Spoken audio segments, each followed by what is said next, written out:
شرح سود 22% برقرار رکھی گئی ہے۔ اسٹیٹ بینک نے مانیٹری پالیسی کا اعلان کر دیا ہے۔ شرح سود 22% پر برقرار رکھی گئی ہے اور اس سے متعلق ابھی ایک دن پہلے ہی جیو کی گریٹ ڈیبیٹ ہو رہی تھی کہ معاشی صورتحال کو کیسے بہتر کیا جائے۔ شرح سود سے متعلق بھی بہت بات ہوئی اس میں، اور اس میں کہا گیا کہ اکنامک ایکٹیویٹی ابھی ہونی چاہیے، تاکہ اگر آپ ریونیوز کلیکٹ کرنا چاہتے ہیں تو آپ کی اکنامک ایکٹیویٹی وہ جب جنریٹ ہوگی، اکنامک ایکٹیویٹی ذرا اسٹال کی جانب جب گئی تھی اور ایک اسٹریٹجی حکمت عملی اپنائی گئی تھی کہ معاشی سرگرمیوں کو تھوڑا سا روکا جائے تاکہ انفلیشن پر کنٹرول کیا جائے۔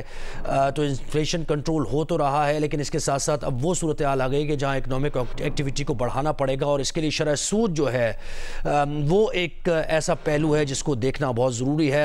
انویسٹمنٹ اس سے متعلق اور لوگوں کی اسپینڈنگ اس سے جڑی ہوئی ہے۔ لوگ کتنا قرضہ بینک سے لے سکتے ہیں، کیا آیا پے بھی کر سکتے ہیں۔ تو اسی سلسلے میں اب جو فیصلہ کیا گیا مانیٹری پالیسی کا اسٹیٹ بینک کی طرف سے، دیکھنا ہوگا کہ کون سے وہ ویریبلز ہیں، کیا عوامل ہیں جن کو مد نظر رکھتے ہوئے، کیونکہ سب سے پہلے تو عام لوگوں یعنی لوگوں تک ریلیف پہنچانا ہے اور مہنگائی پر قابو پانا ہے۔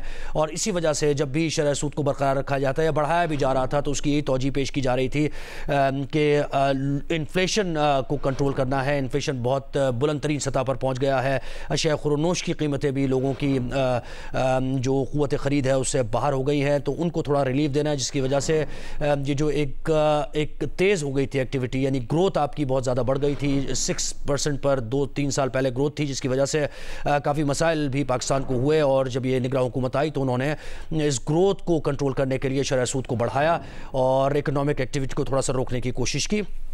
اب اس کو برقرار رکھا گیا، اسی سلسلے کی ایک کڑی ہے کہ 22% پر برقرار ہے شرح سود۔